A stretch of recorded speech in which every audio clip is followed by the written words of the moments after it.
महज 12 घंटे, 2 murder, 2 rape, बड़ी ही बेरहमी से नोच नोच के उन युवतियों को मार डाला। नमस्कार, मैं सुरेंद्र मोटसरा, आप देख रहे हैं सत्य दर्पण लाइव न्यूज। साथियों, बहुत ही दर्दनाक हादसा 22 अप्रैल 2026, समय था सुबह 6:15 और वो दरिंदा दिल्ली की अमर कॉलोनी के पास इलाके में घुसता है और 6:39 पे एक IRS अधिकारी के घर में एंट्री कर जाता है।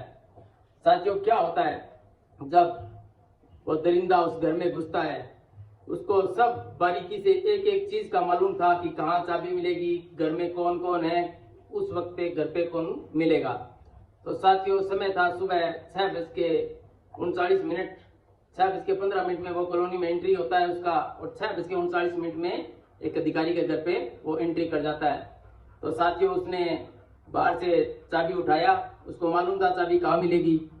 उसको ये भी मालूम था कि जो अधिकारी हैं वो उनकी पत्नी बाहर वॉक पे जिम करने गए हैं।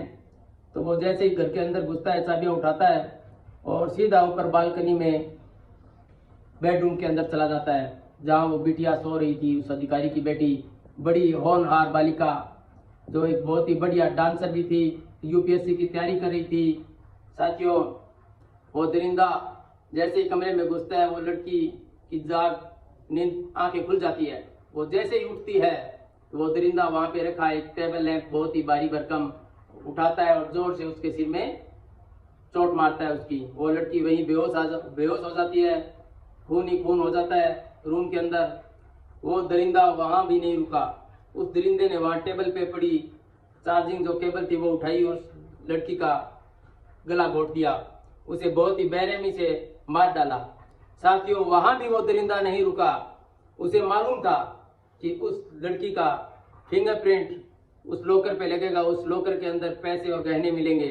और दरिंदा उसे घसीटते हुए बालों से सीढ़ियों से नीचे लेके आता है उस मरी हुई लाश को, और वहां आके उसका फिंगरप्रिंट लगाता है। तो साथियों, लॉकर नहीं खुलता है क्योंकि उस जो हाथ थे वो पूरे खून में सने हुए थे, तो फिंगरप्रिंट काम नहीं करता है। तो वो साथियों उसे वहां रखे कुछ पेचकस वगैरह वगैरह जो भी लोहे के उसके पास संद थे, उससे वो लॉकर को तोड़ देता है और उससे नकदी और वो पैसे निकाल लेता है और वहां से जेवर भी वो ले लेता है। उसके बाद में आप सोचिए कि वो दरिंदा उस बिटिया की लाश के साथ बड़ी ही बर्बरता से उसके साथ रेप करता है। उसके बाद वो वहां से निकलता है, फिर वापिस घर के अंदर घुसता है। उसके जो कपड़े थे वो खून से सने हुए थे, तो वो उस बिटिया के भाई के कपड़े चेंज करता है, वो पहनता है, उसके अपने जूते निकालता है जो खून से लथपथ थे, और वहां से दूसरे जूते पहन के वो दरिंदा वहां से निकल जाता है। बड़े ही चतुराई से वो उस घर से निकलता है साथियों, कैमरों से छिपता हुआ, क्योंकि वो वहां पर सब जगह से पूरा जाना पहचाना था। साथियों, एक और ही दिल दहलाने वाली वारदात को उसने अंजाम दिया था महज 10 घंटे पहले। वो अलवर में था, राजस्थान के अंदर, और राजस्थान के अलवर जिले में वो अपने दोस्त की बीवी के साथ भी कुछ ऐसा ही करता है। वो उसे नोच के अपने नाखूनों से, दांतों से उसे चबाता है, खाता है, मारता है, और वैसी ही बर्बरता से उसके साथ रेप भी करता है और उसे जान से मारने की धमकी भी देता है। वहां तो मैं तुम्हें जान से मार दूंगा, ये कह के वो अपने दोस्त के घर से निकल गया। साथियों, वहां से वो डायरेक्ट आता है दिल्ली, और दिल्ली आके वो इस वारदात को अंजाम देता है। साथियों, जैसे ही वो IRS अधिकारी और उसकी पत्नी घर में घुसे, तो घर का माहौल देख के वो सन्न रह गए, उनके हाथ पैर काम करना बंद कर गए। पूरे घर में खून बिखरा हुआ था, वही बिटिया की लाश पड़ी थी। तो तुरंत उन्होंने पुलिस को फोन किया। साथियों, कैसे हंसते खेलते परिवार की मानो खुशियां उजड़ गई, पूरा बर्बाद कर दिया। जैसे ही साथियों उन्होंने पुलिस को सूचना दी, पुलिस आई, और पुलिस ने जैसे ही जांच शुरू की, तो पुलिस की शुरुआती जांच में ये हुआ कि ये आखिर ये शख्स था कौन जिसने इतनी बड़ी वारदात को अंजाम दिया है। तो साथियों, कुछ तहकीकात करने के बाद में मालूम चला कि ये कोई और नहीं, इस घर का हर कोने से वाकिफ एक नौकर था। इसका नाम था साथियों राहुल मीणा। ये राहुल मीणा उसी अधिकारी के घर पे 1.5 महीने पहले नौकरी करता था, और कुछ उसकी गंदी आदतों की वजह से वहां से उसकी छुट्टी हो गई और वो वहां से उसको निकाल दिया गया। साथियों उसे बदले की भावना समझो या फिर उसकी दरिंदगी बेमिसाल।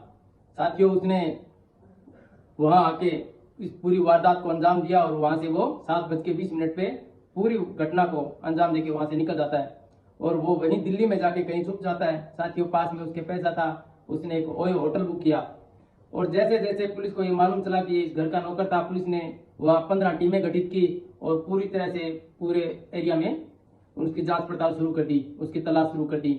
तो वो उसी ओयो का वाईफाई यूज कर रहा था। साथियों पुलिस ने उसे धर दबोचा और जब उसकी पुलिस ने रिमांड उसका लिया तो साथियों एक घटना और सामने निकल के आती है, वो है राजस्थान अलवर की, जो मैंने आपको अभी बताई थी, अलवर वाली।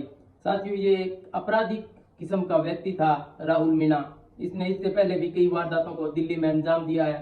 बाकी अभी पुलिस की पूछताछ चल रही है, देखते हैं आगे और क्या क्या उसके काम निकल के आते हैं, उसने किन किन वारदातों को और अंजाम दिया है। साथियों ऐसा नहीं है कि वो सिर्फ ये 2 ही वारदातों को अंजाम दिया है। जो व्यक्ति 12 घंटे में इतनी बड़ी 2 घटना कर सकता है, साथियों सोचो कि उससे पहले उसने क्या क्या किया होगा, कितने राज्यों की पुलिस उसकी तलाश कर रही होगी।